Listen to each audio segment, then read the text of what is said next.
All right, moving on to lesson 4 practice. Select all the equations that describe each situation and then find the solution. All right, so these are word problems again. So we're going to work through them and figure out what the information is that we have versus the information that we need. So if you remember, I talked about information that you need being the variable. So unknown information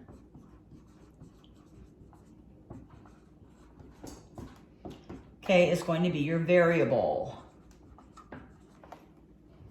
So the known information is that Kieran's backpack weighs 3 pounds, less than Claire's backpack.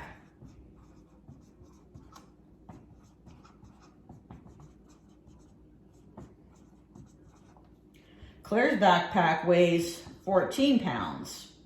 How much does Kieran's backpack weigh? So the first obvious one is going to be 14 minus 3 is going to equal Kieran. So X is going to equal Kieran's backpack.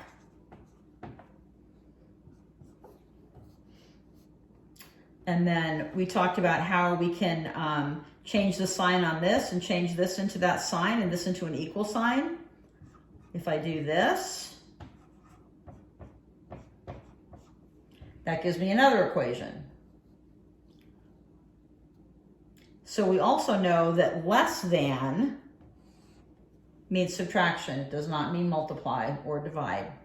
All right, so take a look at that one. You should be able to reason through that one. All right, B is each notebook contains 60 sheets of paper. Andre has 5 notebooks. How many sheets of paper do Andre's notebooks contain? All right, so Andre has 60 sheets of paper, 60 sheets. 5 notebooks. So what we don't know is how much each notebook has.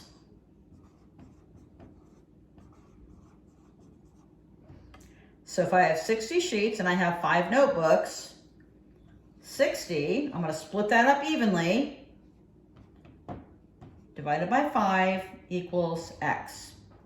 Okay, and once again, I can switch these around. I can make this the opposite of division and make this my equal sign. So X times 5 equals 60.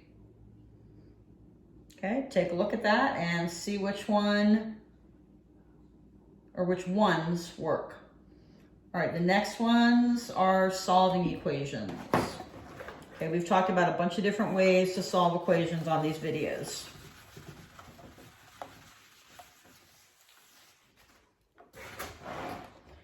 All right, so A is 2x equals 5. I can make my diagram. I've got an x here and an x here. It's equivalent to this bar that's 5. When you have 2 of the same thing, you can split it in half.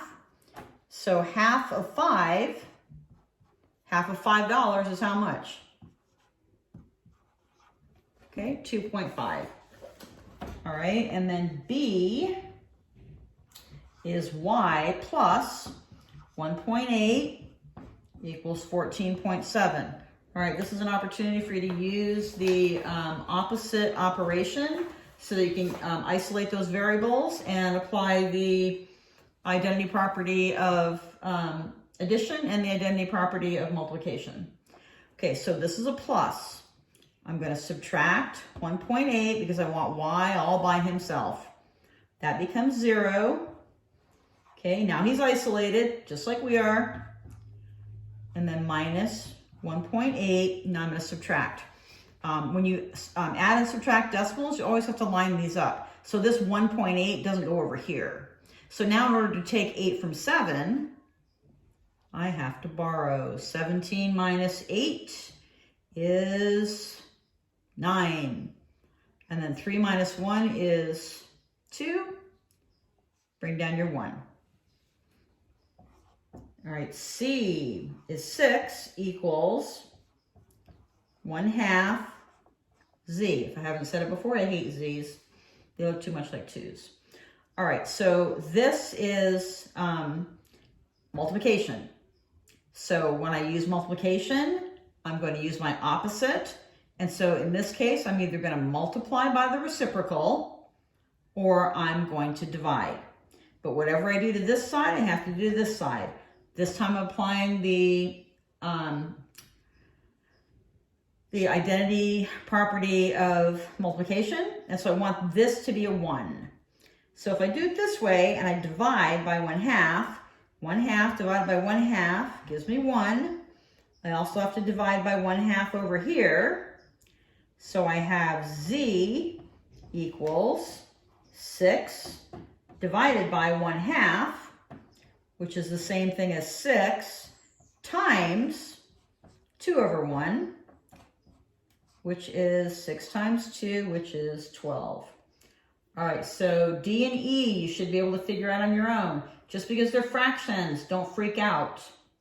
You're going to change those fractions into improper fractions, and the other one is a decimal, and you need to put a decimal point after the whole number. All right, you should be able to do those. And now we're going to turn the page and go to 252.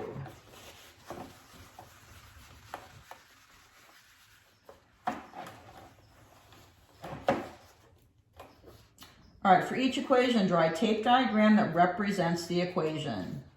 Okay, so this again is review. So this is number 3. A, you have 3 times x. So you have 3 times x. X, x, x. All right, and then you should be able to take it from there. All right, B is 3 plus x. So here's a 3. It's smaller than whatever x is going to be, probably.